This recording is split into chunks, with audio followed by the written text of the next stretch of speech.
It's so wonderful to see all of your beautiful faces here. My name is Scott Myers, and, oh, thank you. And I am the first gentleman of Seattle. Yeah, thank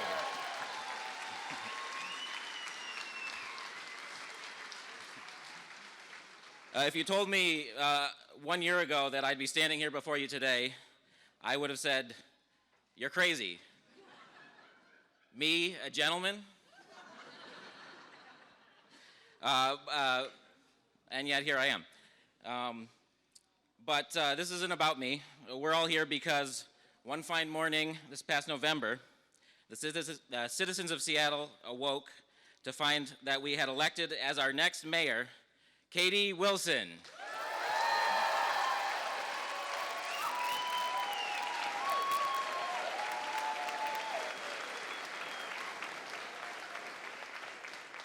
How on earth did this happen? A great change is coming over this country. A new generation is starting to come to power. And we're going to do things differently.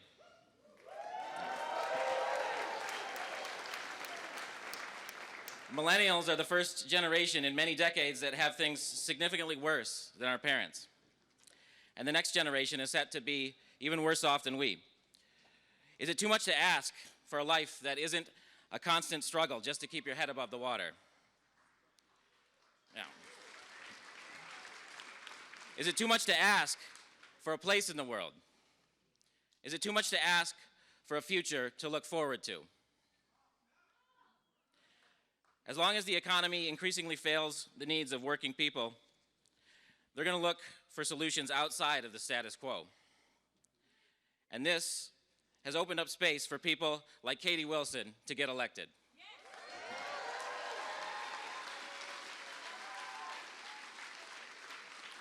And until things get better, this space is only going to open up wider and wider. Katie is just one of many to come. But Katie is only as strong as the people she represents, only as strong as you. The organized power of working people, ordinary working people, is the only counterbalance to the powerful economic interests that would work against her. Only when we become as serious about taking care of ourselves and taking care of one another as they are about making money, will we be able to solve the problems facing us in the 21st century and build a radiant future for the human race. And I hope that, like Katie, you'll do everything in your power to figure out how we make that future a reality. Oh, yeah.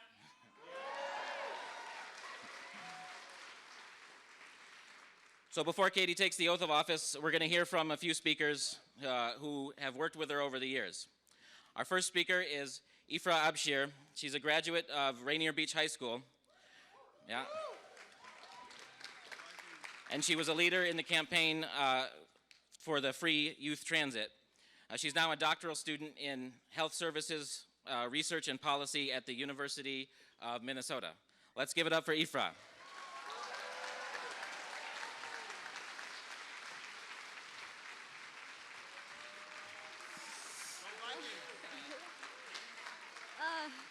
Okay, can everybody hear me well? Okay. I'm the first speaker, so I'm very nervous, so bear with me. But it's my honor to be here today welcoming Katie Wilson as mayor of Seattle. Ooh, okay, so Katie and I first crossed paths many years ago, almost 10, long before either of us envisioned this moment, because she was the head of the Transit Riders Union, one of them, and I was a sophomore at Rainier Beach High School. Back then, I just simply dreamed about the bus arriving on time.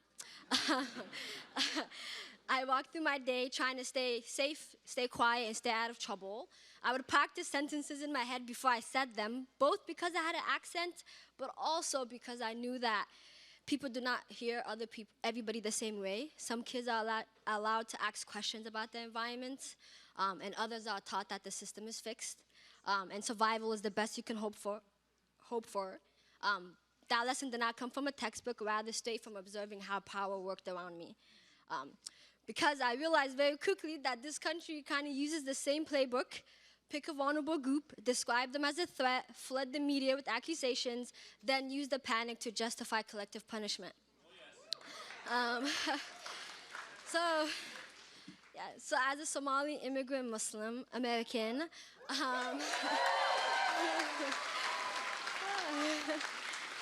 thank you. I miss Seattle. But our community knows this script very well. So we had surveillance of our mosque, travel bans, a certain president calling us garbage. And this rhetoric doesn't stay abstract, it always filters down. So we've seen these past few weeks people pulling up to Somali daycares and establishments demanding that they prove that they're not committing fraud. They're literally harassing our neighbors and our children because they believe that we inherently are untrustworthy. This is what sustained dehumanization does. It starts as language, it becomes a belief, and then it shows up in real places with real consequences. But this playbook is not exclusive to us. So we've seen after the Supreme Court Dobbs reversal, reproductive care became a battleground, forcing people to travel, delay care, or carry pregnancies against their will. Trans youth were being turned into political targets, with lawmakers trying to criminalize their doctors' families and their very existence. Immigrant policies have also forcefully ripped families apart by design, turning humans into case numbers and seats on deportation flights. But this is exactly why city leadership matters, because when national politics become cool, cities still have power. Local governments can either reproduce harm or they can interrupt it. To be clear, a city cannot fix everything. A mayor is not a superhero. But local leadership can organize protection at the scale of daily life. Because rights are not just words, they're practices. Rights exist in whether you can walk down the street without being harassed, whether your kid can learn without being signaled out, and whether you can access healthcare, whether you can worship without being watched, and whether your family can stay together, and whether you can be queer in public without scanning the room first. And the difference between feeling the full weight of federal cruelty or being shielded by it comes down to interruption. How will we protect each other? How will the mayor interrupt those who wish to harm our city and our community? The truth is, I am standing here today because my life was interrupted by people who constantly refuse to let systems decide my ceiling. Like Rainier Beach High School teachers who noticed me and stayed past the semester, community organizers at Wall Block who taught me that policy is something you can shape, not survive, interrupted by Katie Wilson, who trusted me early before I was polished when I was just a young high schooler trying to get to school on time. Exactly.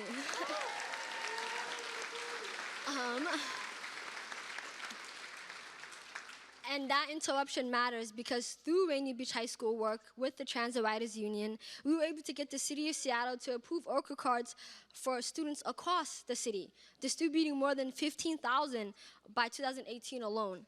And it's, yes. And I'll end by saying that it was proof that a dream at a bus stop can become a policy on paper and then a ride home in real life. Proof that you can never be too optimistic.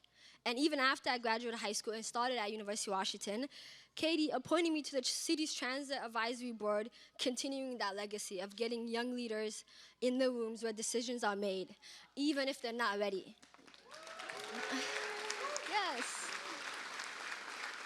And that, ladies and gentlemen, and everybody here, is why I was able to complete my bachelor's, my master's, and now graduating with my PhD in health services, research, and policy.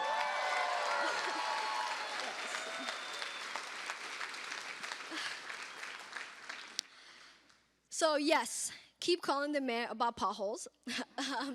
Please call every day if you need to, but also remember that democracy is a street we all live on, and if we can patch the asphalt, we can patch civic life. If we can build the city budget, we can build a city that refuses to cooperate with cruelty, and if we can keep a city running, then we can keep each other safe. Yes. Lastly, Katie Wilson has pledged to defend Seattle as a sanctuary city in practice, not just in name. Yes. Because cities do not earn moral authority by how they treat the powerful. They earn it by who they refuse to abandon. And history is watching, and history does not reward neutrality. So thank you.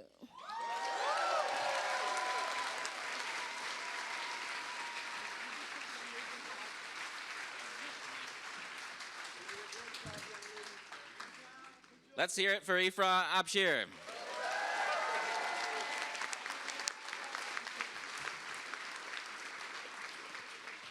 Our next speaker is Jarvis Capucion. He's an organizer with the self-managed homeless organization Nickelsville. Let's give it up for Jarvis.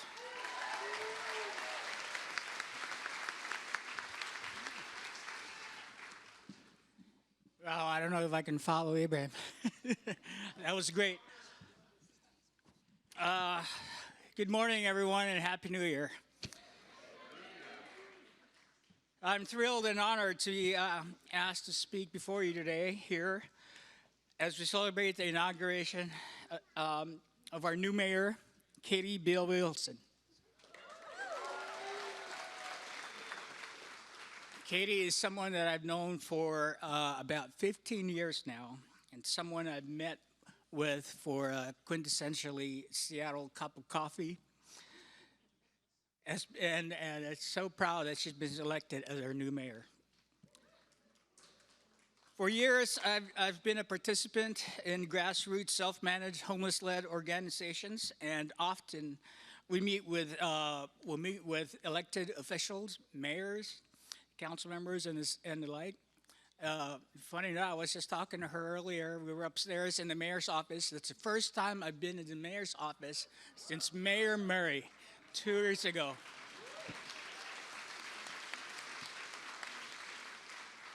And that was when we were meeting with the mayor for the declaration of state of emergency on homelessness 10 years ago.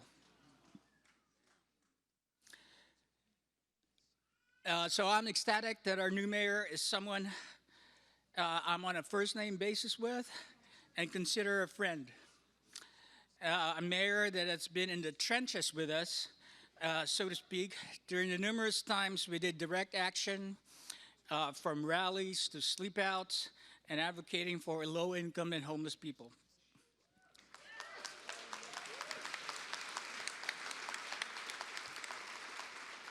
I first met Katie during the early days of the Transit Riders Union when I was still homeless, staying at 10 City 3. I remember, if I remember correctly, our first collaboration was during the demise of the ride-free area in downtown Seattle, a program that's been in place for 4 decades. That was in 2012. And it was only natural to join forces with an organization that is advocating for affordable transit and an organization of homeless people that rely on a public transportation to get around to services and resources. At one point, we had to close our shelters due to rising costs and lack of funding. We decided to stick it together and camp out in tents in the plaza of the King County Administration Building. Katie and other members of the Transit Riders Union went side by side with us, carrying sleeping mats and blankets on the sidewalk of Fifth Avenue.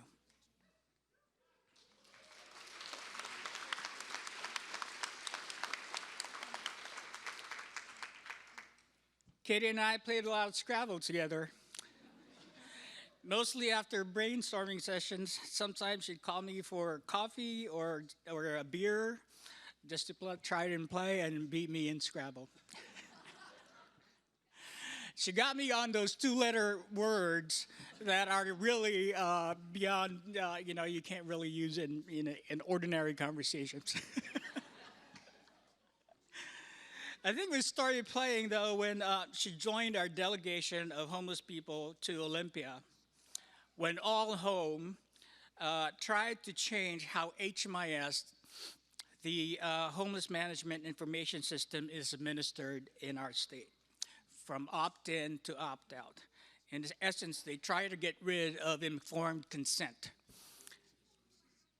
And they failed because a large delegation, including some of the Transit Riders Union members, joined with us talking to state senators and state representatives.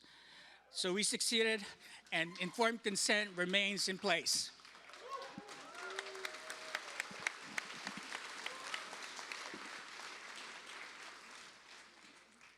Not quite sure about the chronology of all events and collaborations with the Transit Riders Union, specifically with Katie. At one point, along with Share Wheel, Nickelsville, the Transit Riders Union, SAFE, and Real Change formed a coalition. At the time, we called ourselves the Committee to End Homelessness in King County, or Occupy CHKC. We're working to put pressure on the agency to take substantive action to solve homelessness and prioritize the safety and survival of homeless people.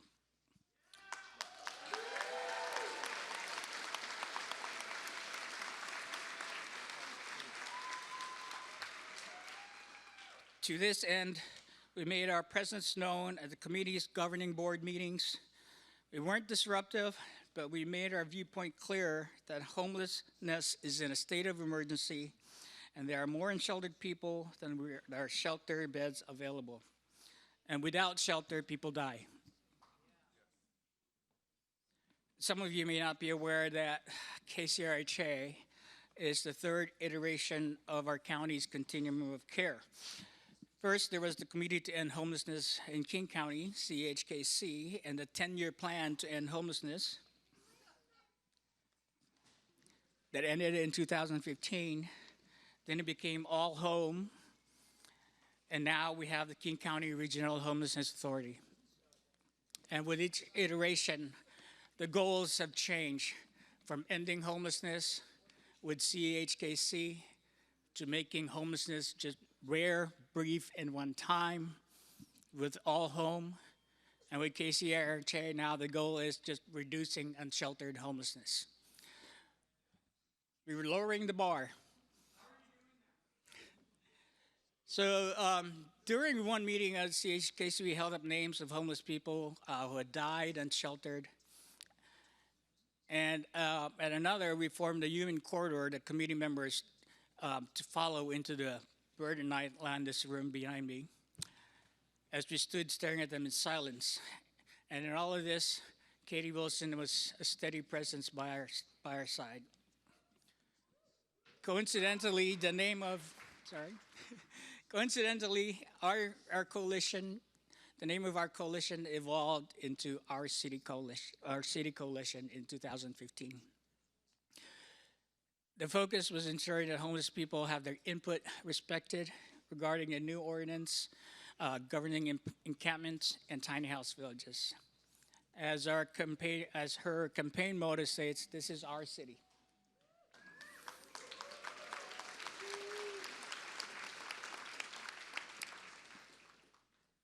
Not everything the coalition did went smoothly.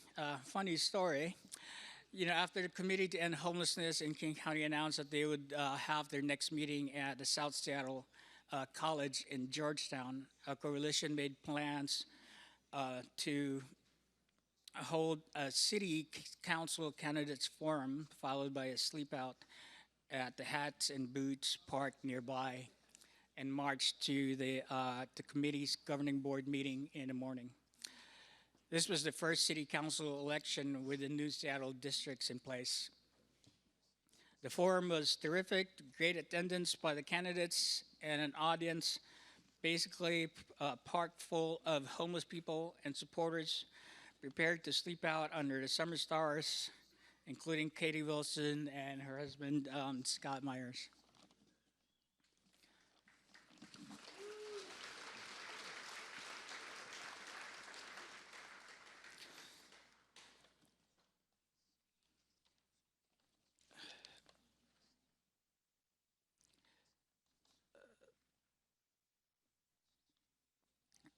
So during the sleep out around 4 a.m. in the morning, someone from the Parks Department that helped us get the permit for the sleep out at Hatton Boots Park forget to tell the the supervisor for the park to turn off the water sprinklers. 4 a.m. water sprinklers start going off, and we're all like, people, we just keep hearing people shouting, and we're all getting soaked. Nice way to wake up. So I'm pretty sure I'm forgetting some, because there's been plenty of numerous actions that we did alongside Katie and the Transit Riders Union, including the formation of the Stay Healthy Coalition, advocating for renters' protections and rights. We managed, with Katie's leadership, we have managed to accomplish a lot. And I'm pretty sure with us working with Katie as we start the year and her new administration, I'm hopeful and excited of what we can accomplish together. With her leadership,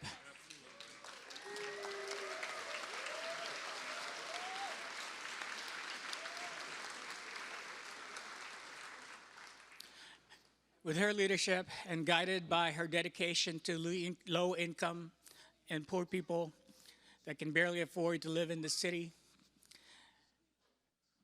I'm hoping for the next great next 4 years, and hopefully we can address our affordability crisis, and finally also address our homelessness crisis to the scale and urgency it deserves.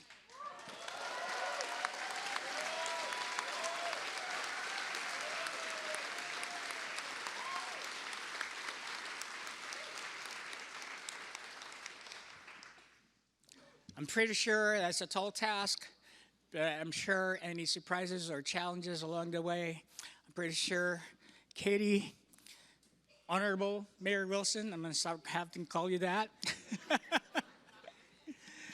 But I'm pretty sure you'll be a remarkable mayor for a city. Thank you.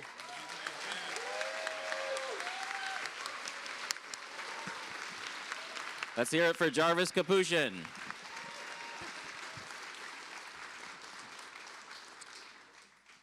Okay, our next speaker is Cynthia Green. Cynthia, yeah. Cynthia is an 8-decade resident of Seattle who grew up in the Central District, and she is the namesake of the Cynthia A. Green Family Center in Skyway. Let's hear it for Cynthia.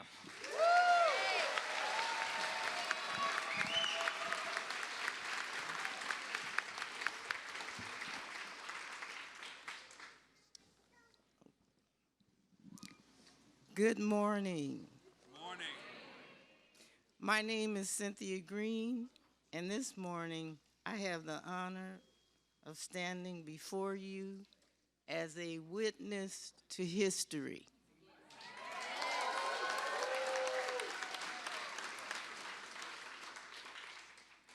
I have lived in Seattle for 80 years. I have watched this city rise and fall, expand and exclude, promise and disappoint.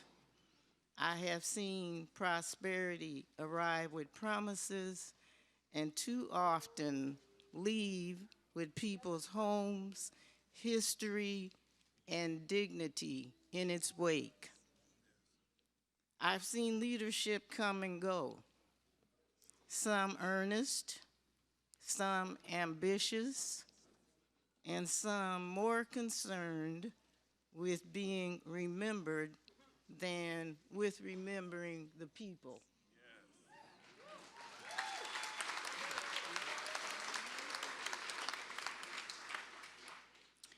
So when I say this moment matters, I say it with the weight of a long memory.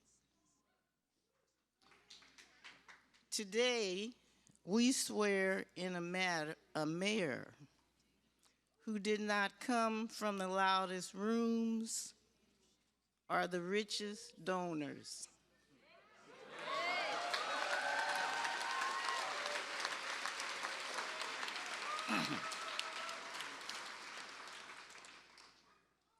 but from the long work of organizing.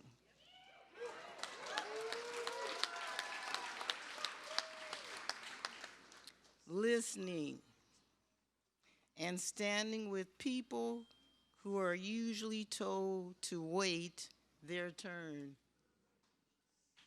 Mayor Katie Wilson.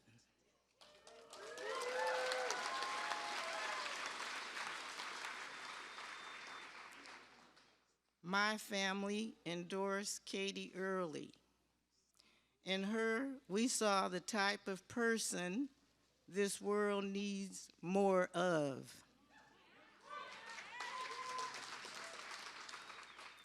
Someone brave enough to risk failure in practice of love and justice, rather than find comfort in preserving a system that survives on unconcern. And let me tell you, we caught some criticism for it. We were cautioned to be sensible, urged to temper our hopes and accept what was deemed realistic. But history has taught us this: realism, accepting a situation as it is, this is often the language of those who have grown comfortable living with inequity.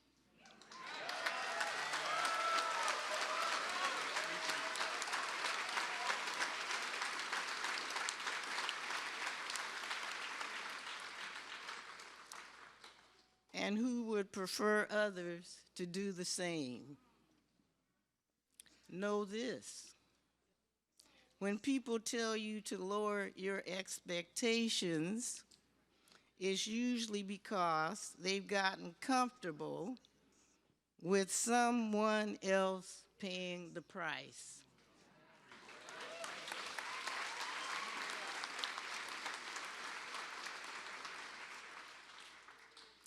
We did not waver because it was time, not just for change, but for a new vision. And the people of Seattle agreed.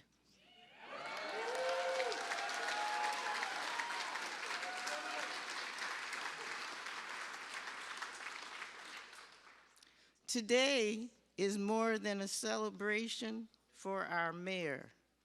It is victory for the people who refuse to disappear from this city.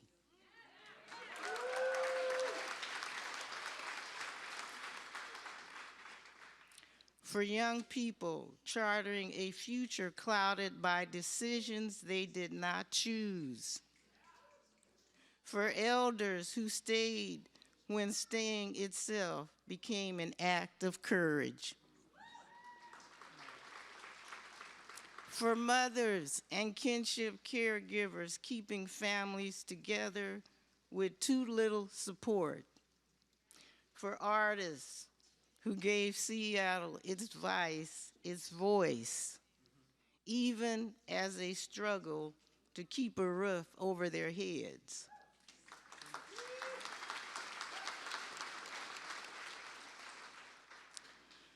Seattle does not belong only to the powerful or to the ones with wealth collected.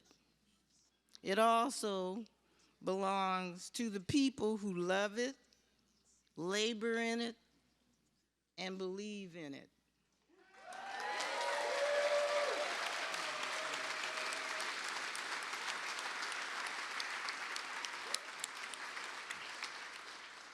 This is our city.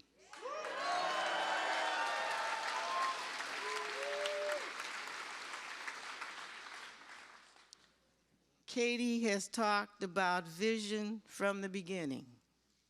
A vision for transportation that actually gets people where they need to go. A vision for housing that understands a simple truth. that the people who work in this city ought to be able to live in it.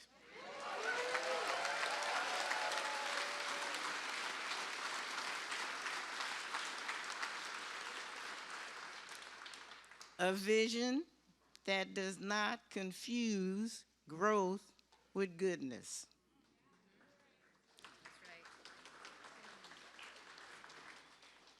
Let me tell you why that matters. Not long ago, I spoke with a grandmother raising her grandchildren after their mother passed. She did everything right, worked when she could, kept the kids in school, paid what she could toward the rent, but when her hours were cut just a little, the rent didn't bend with her. The notice came anyway. That family didn't lose their home because of a lack of effort. They lost it because the system makes no room for care, for illness, or for loss. That's not a personal failure. That's a policy failure.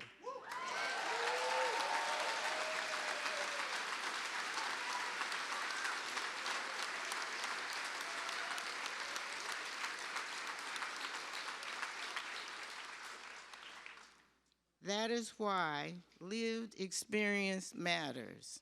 Reading about struggle is not the same as living it.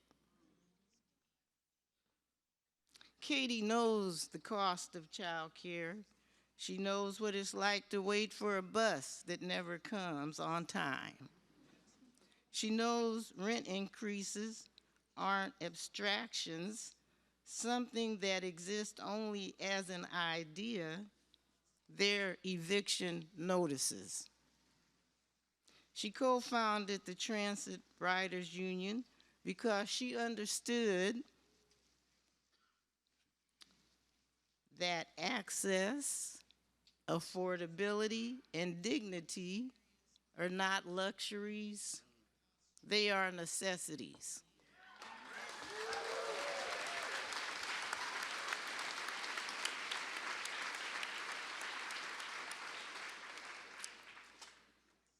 And she didn't just organize for change when it was fashionable. She showed up when it was hard. That's the difference. So, Mayor Wilson, the path ahead will be hard. You will be celebrated, and then you will be scrutinized. Your work and actions will be looked over. You will be lifted up and then torn back down. This is the pattern.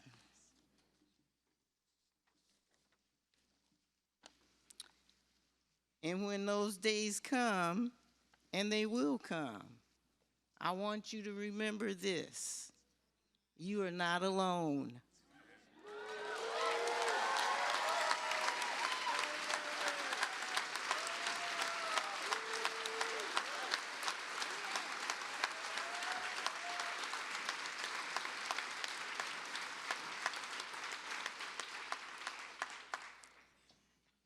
You have assembled a team that reflects the true Seattle: multiracial, multi-generational, rooted in community, rich in lived wisdom, people who understand that loudness is not clarity, that ego is not leadership, that compassion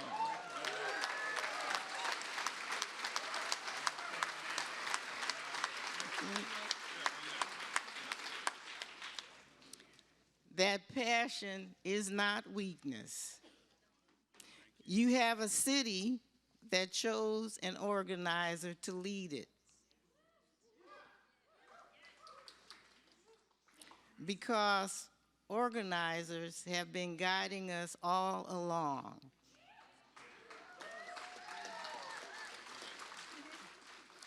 Through mutual aid circles, community gardens, and cultural sanctuaries.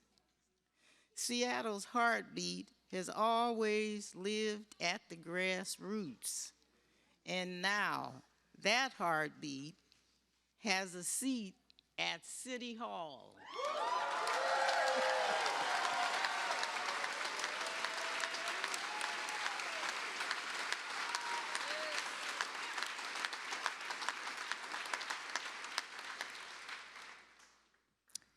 And today is not the conclusion of the work. This is the beginning.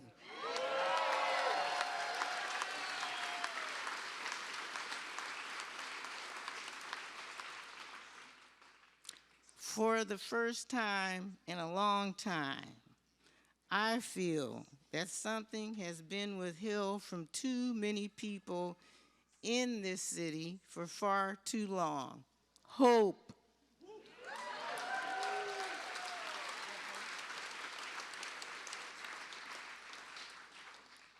Seattle can hope again.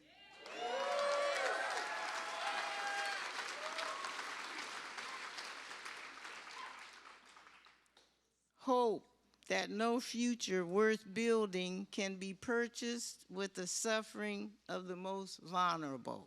Hope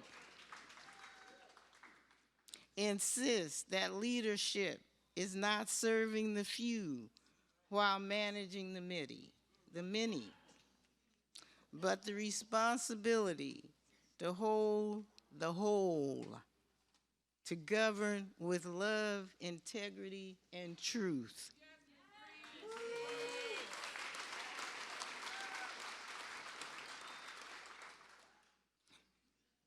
And hope understands that love lives in small, faithful acts, repeated daily, until they gather enough strength to restore a city.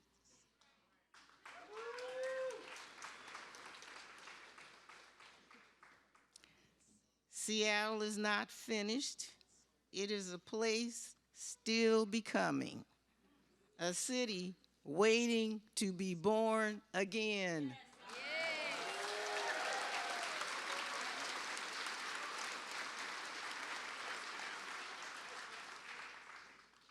Today, we take the first step in that work together. Mayor Wilson, we placed our trust in you with clear eyes and committed hearts. Walk with us in hope, lead with us in truth, and build with us the city we have long believed is possible.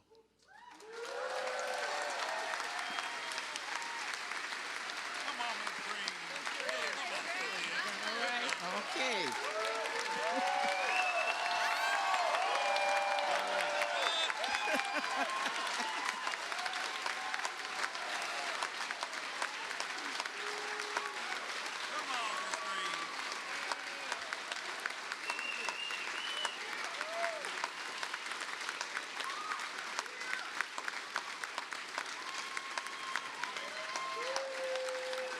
Come on, Miss Green. Come on, Miss Green. I just wanted to add congratulations. Good job, Miss Green. You know I love you. Let's hear it for Cynthia Green.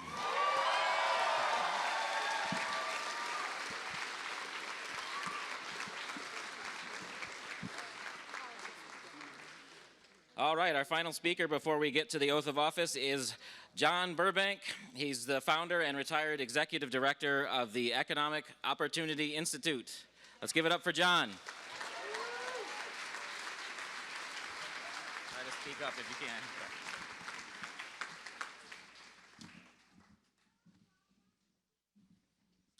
Wow, what an amazing audience and amazing day. And thank you, Cynthia. That was just such a marvelous talk. Thank you, Scott, for adjusting the microphone. But all the way, we should know that Scott happens to be one of the best bagel bakers in the city of Seattle. And a very special thank you to Katie Wilson, to Scott Myers, and Josie. And an overwhelming thank you to the activist citizens who worked their hearts out to elect Katie Wilson as our next mayor.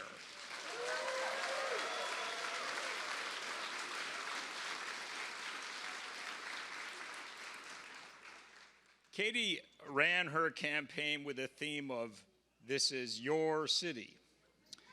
And you embraced that theme. You built on it, and you made it real.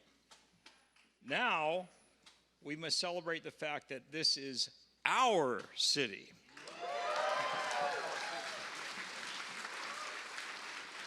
And as Seattle is our city, we must act, all of us act, with responsibility, with respect, with purpose, and with goodwill. We must work together to create our shared and thriving Commonwealth of Seattle.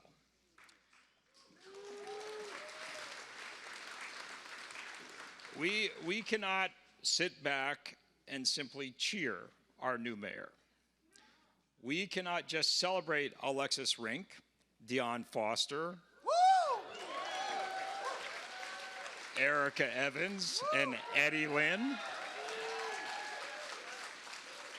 We know that Mayor Wilson and these newly elected leaders will work hard to create equity, justice, and well-being for all of us. But to make that a reality, all of us must participate.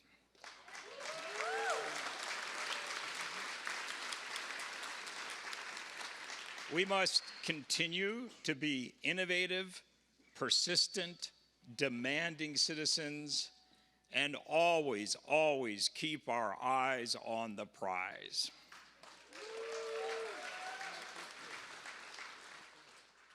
Katie Wilson and Scott Myers bicycled to my office in 2011, coming in, dripping water off their rain gear and onto our carpet, and eager to develop and trade ideas about how to make Seattle a better town for working class people. After our talk, they bicycled off in the pouring rain, and 3 months later, they founded the Transit Riders Union. And thanks to them, and to you, the Transit Riders Union became a small, powerful, dynamic organization that did not just talk about things, but instead made actual policy progress.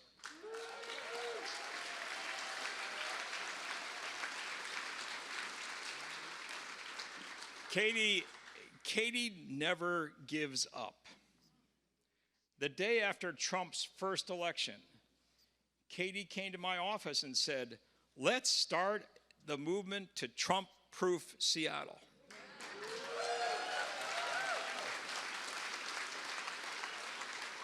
And she did, and we did, getting the city council to unanimously pass an income tax on the affluent. And while that was stymied in the courts, it set the stage for progressive taxation, thanks in large part to Katie Wilson.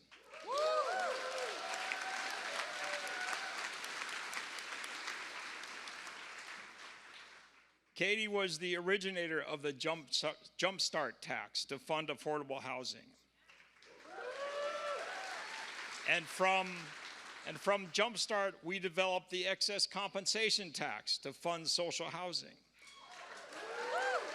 And the voters got it, and their votes for the excess compensation tax catapulted Katie into her campaign for mayor. And that was just 10 months ago. How do we honor Katie, this incredibly courageous and audacious and shy citizen of Seattle. We thank her for running and winning her campaign to become Seattle's mayor. We thank her for her undaunted, quiet, lonely, sometimes going door to door with Josie in a baby carrier, and ultimately successful campaigning to increase the minimum wage in cities ringing Seattle. We thank her for her youth and employee passes on Metro buses. We thank her for her nationally recognized work to enable an independent media. We thank her for building coalitions. We thank her for building coalitions of community organizations, workers, activists, immigrants, Democrats, socialists, child care workers, small businesses, unexpected listeners and supporters, and voters.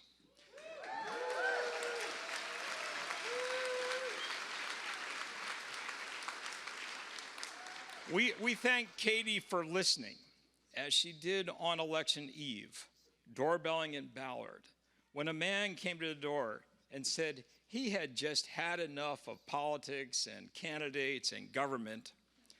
And rather than turning around, Katie listened and wanted to talk with this man.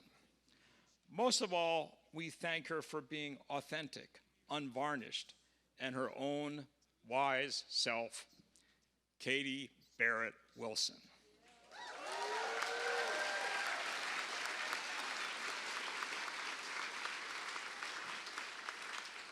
A few years ago, Frank Chop, Larry Gossett, and I were at a Transit Riders Union annual fundraiser.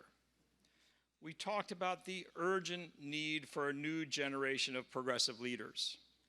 Now, Frank is no longer with us, Larry is retired, and I'm just a speaker.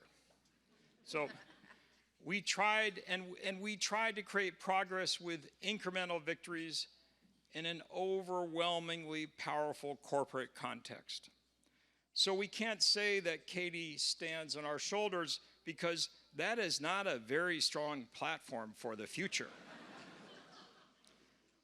What we can say is that now is the time for fundamental, systemic, and universal progress to build the commonwealth and well-being of our city.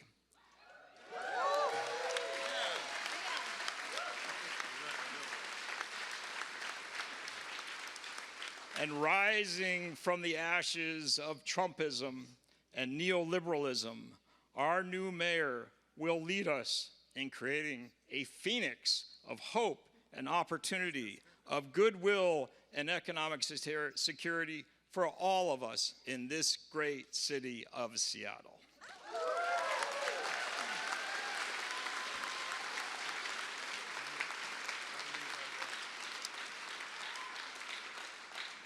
In closing, I would like to mention one more of Katie's qualities. Over the past decade, I baked and delivered pies and cookies to Katie. And Katie has a very healthy and almost always eager sweet tooth. My bakery's deliveries were always welcomed and sometimes eaten immediately, even while we were talking. So if you want to get to Katie's heart, talk with her, listen about progressive policy, and act as good citizens. And if you want to get to her well-being, bake some muffins for her.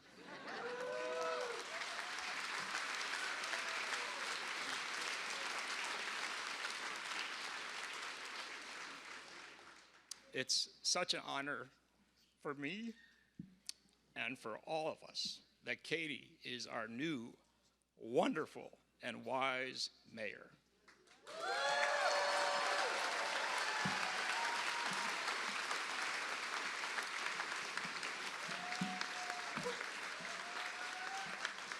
So let's celebrate and then let's get to work. Thank you very much.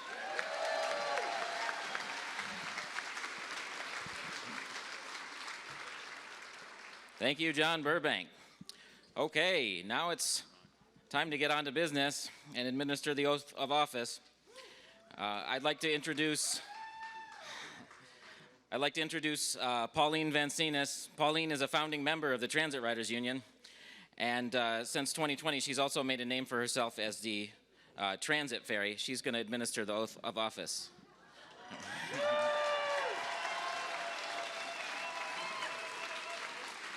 Are you coming? Are you coming up?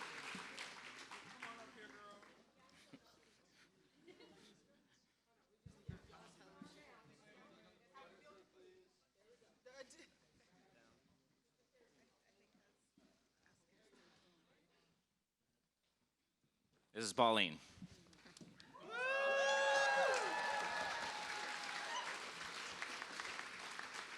Hi, and I am, to quote somebody else, beyond thrilled, beyond delighted to have this honor. And Katie surprised me about a week ago with this, and I am just tickled pink to be here. There, can you guys hear me? Okay, yeah. Yeah.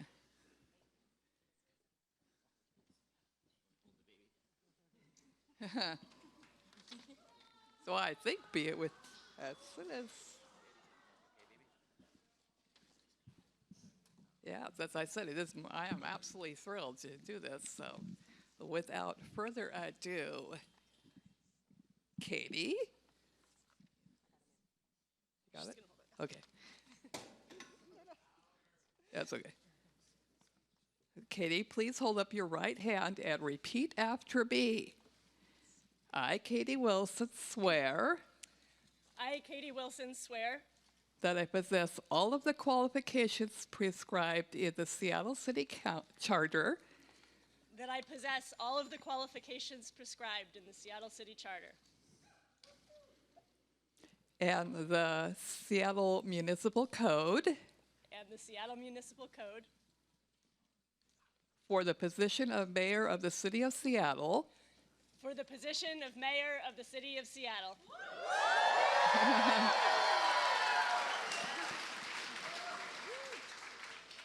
That I will support the Constitution of the United States. That I will support the Constitution of the United States. The Constitution of the State of Washington. The Constitution of the State of Washington.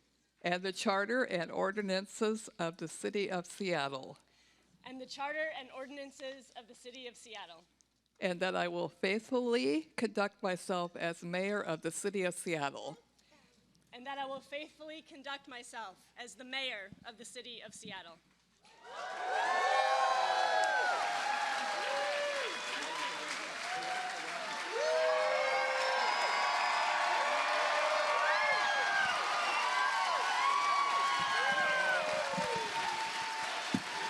Hey, your new mayor, Katie Wilson. Katie, woo!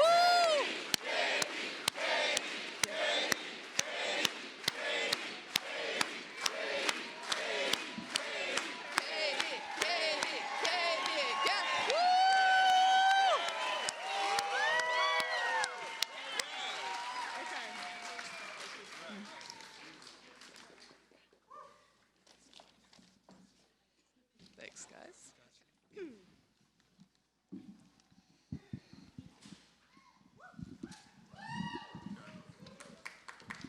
Yeah, just a little bit higher, I guess.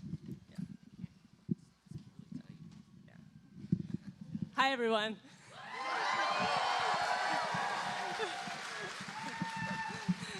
I know you've all been standing for a long time, just a little longer.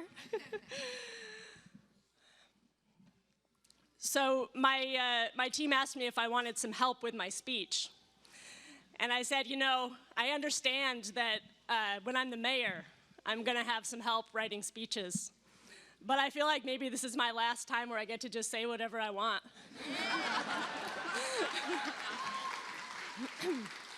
So y'all are getting an unvetted speech here. I can feel some waves of anxiety. It's going to be okay. It is such a pleasure and an honor to be here with all of you today.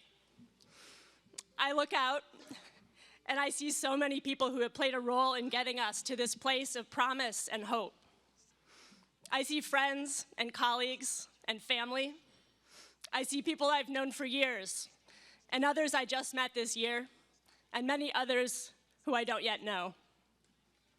I see people whose names are known and celebrated, and others whose work is quiet and behind the scenes, but no less important. I see fellow organizers. I see union members. I see tech workers and baristas. I see city employees. I see elected officials. And I know there's at least one former mayor here. I see young people and elders. I see people whose families have lived here for generations, and others who maybe just arrived to make Seattle your home. And to all of you, and to everyone watching from afar, and to all of the people who could not be here today because they are doing the hard, unsung work that makes Seattle run, I say, this is your city.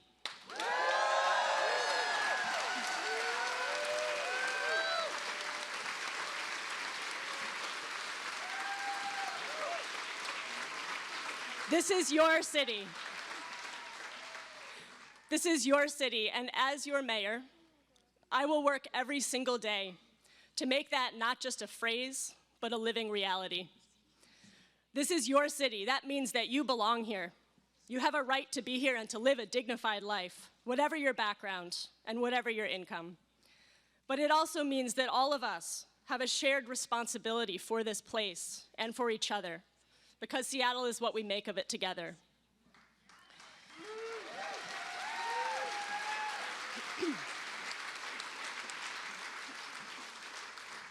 It's hard for me to believe that it's been less than 2 months since the election. And in that short space of time, a lot has happened. For one thing, I'm getting really, really good at hiring people. But seriously, I am very excited about the team that will be joining me in the mayor's office. I remember a conversation that I had with my husband sometime shortly after the primary, when it began to look like I might actually become the mayor. And we were talking about what qualities are important in hiring staff, a subject that we obviously knew a lot about. In the end, we concluded that the most important thing is character. Someone might share my vision and my worldview. They might be competent and experienced and effective. But if they're not in this work for the right reasons, if they don't have enough self-awareness to reflect on their own motivations and rise above themselves when needed, then that's not a person that I should put in a position of power.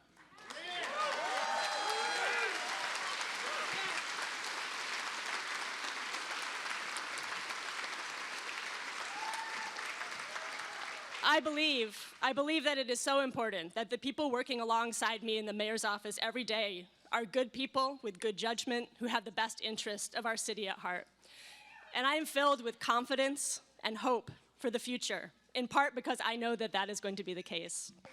We're still building this team, but many of them are already on board and are sprinkled among you here today, and I hope you get to meet them. What else has happened since election night? Well, late last month, I had the honor of being noticed by the President of the United States, who called me a very, very liberal/communist mayor.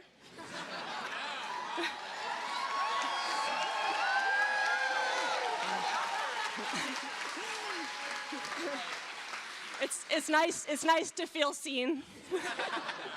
That's all I'm going to say about that.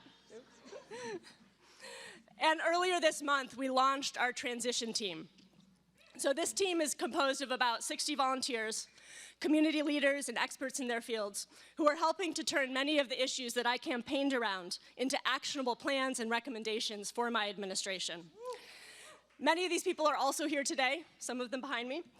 And I want to say a few words about their work because I am very proud of what they're doing.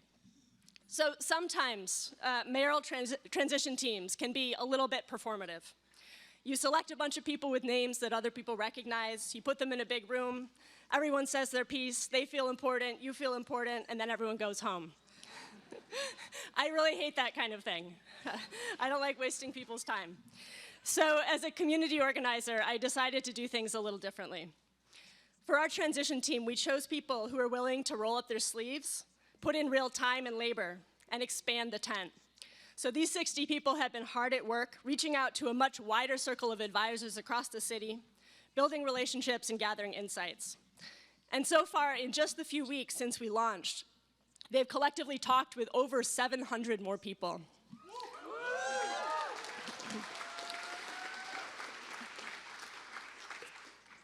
This process will continue through January, and I am so grateful for the work of this team and excited to see the recommendations that they assemble. They're digging into all the subjects you might expect: housing and homelessness and transportation and climate action and workers' rights and public safety and so on and on. But when my transition director first shared with me a proposal for the work groups that we would be assembling, there was one that stuck out to me.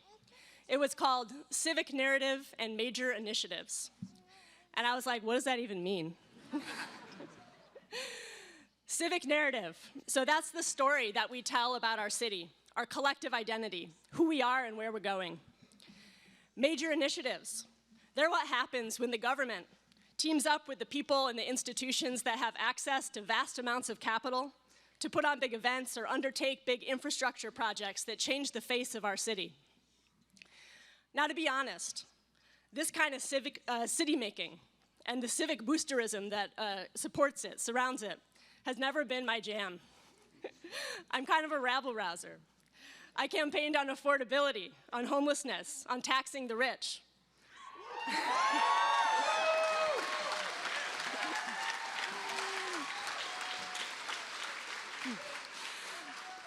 I've spent my career organizing with the people who often get left out of those official narratives. But now I'm the mayor. And it's my job to channel excitement for major projects. And not just that, I have to genuinely care about them, enough to exercise good judgment and make the best decisions possible for our city. And so I had a little bit of a crisis of conscience. Can I do that? Can I be the mayor of the waterfront and the World Cup and the stadiums and the Seattle Center and the Convention Center and any other centers we might decide to build? Well, I have some good news for our city. Yes, I can.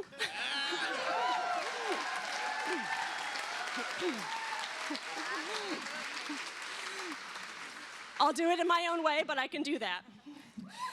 But that also got me thinking about this idea of civic narrative and Seattle's identity. Because the thing about cities is that there's never just one story to be told about them. Seattle is, we all know, a city of innovation. We're a city of software and same-day delivery and cancer immunotherapy and so much more. The kinds of advances that are powered by our tech and aerospace and biomedical industries, by our major research institutions, by the brilliance of our entrepreneurs and our tech workers and our engineers and our researchers. And that's all a core part of Seattle's identity. But just as there is city making and innovation from above, there is also city making and innovation from below. There are kinds of innovation that no one pays you for, but they're no less important. Because Seattle is also a city that has been home to pioneers in jazz and rock and grunge and hip hop. We're a city of music and literature and the arts. And yes, of course, you can make money in those fields, and some people make a lot of money. But usually before you make any money, there's a long period of not making any money. Of pursuing your calling just because you're in love with it, because you see or hear or feel something that no one else does, and the act of creation gives your life meaning. No one gives you venture capital to become a musician or a sculptor, or to start a small brick and mortar business, to bring something new to vacant space and enliven a neighborhood. And I can tell you from personal experience that no one pays you to start a transit riders union.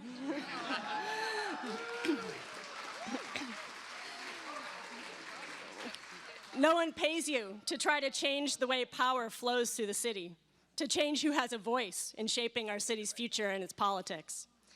And these kinds of innovation from below are something that I am afraid we are at risk of losing because it is so hard to afford to live in this city. So when we fight for affordable housing and childcare, It is not just about solving the math problem of how to make your household's revenue exceed its expenses.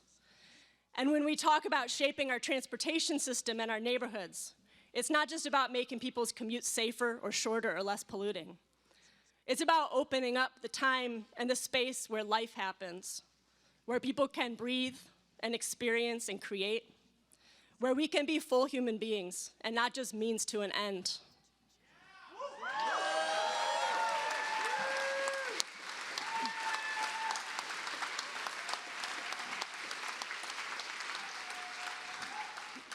I want to live in a city that honors what you're doing when you're not making money.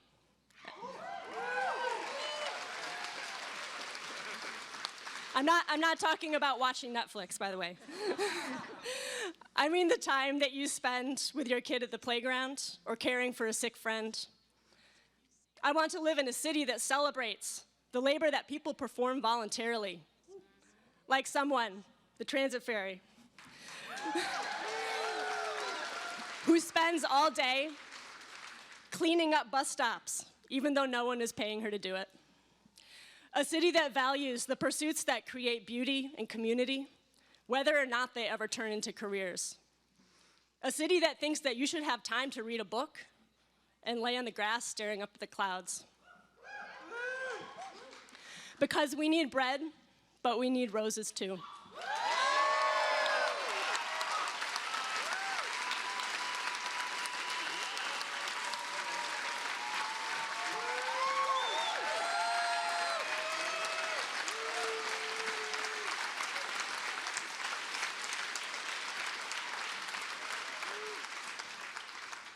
We all deserve roses. And we can honor this work and leisure too, not just by praising it or saying that we value it, but by fighting to make possible a way of life where you do not have to spend every waking moment figuring out how to pay your bills. Where you don't have to work multiple jobs to support your kids, where you can raise a family in an apartment because the city is your living room and the park's your backyard, and the grocery store is a short walk away. And I believe that we can have all of this, but it will require yet another kind of innovation at City Hall. We are in a moment that calls for vision and ambition. And also, I know that the necessary foundation for ambition is trust. And there is no more important part of my job as mayor than to build up deserved trust. Your trust in local government. And that means listening and responding, solving problems and getting results. That means making true, tangible progress on problems like homelessness, where progress has eluded our city for so many years.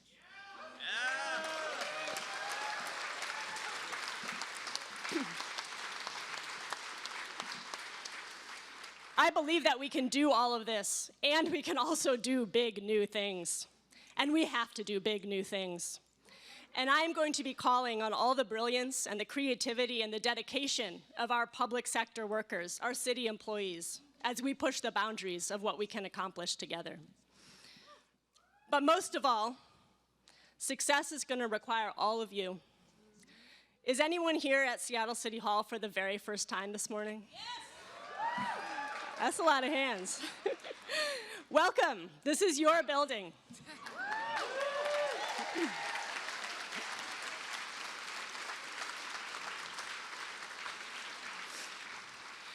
This is your building, and I'm going to need you to come back here again and again and again. Because the progress that we need to make is not just handed down from City Hall. That's not how power works. That's not how power has ever worked. We would not have an 8-hour day or a minimum wage or Social Security without workers organizing and fighting for those things.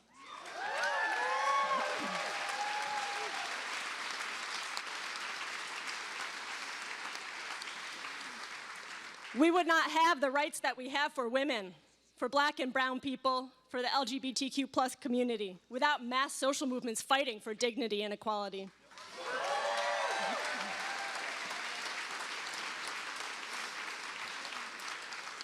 These things have never been given to us without people organizing and demanding change from those in positions of power. And the same is true here in Seattle. We wouldn't have some of the strongest tenant protections in the country without renters organizing for those laws. And we wouldn't have free transit for youth if students at Rainier Beach High School hadn't stood up and made that their fight.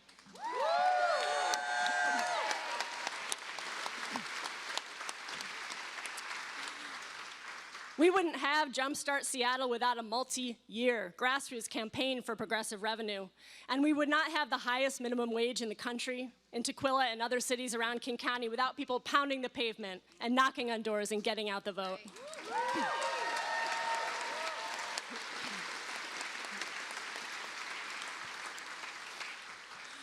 With all of you is where this power lies. And that is why I intend to govern in a way that creates space for organizers and ordinary people to do the work of pushing our city and our society forward toward realizing our highest and best aspirations. Because I know that what I am able to accomplish in office will depend on what you are able to build on the outside. This is your city, and I am so, so proud to be your mayor.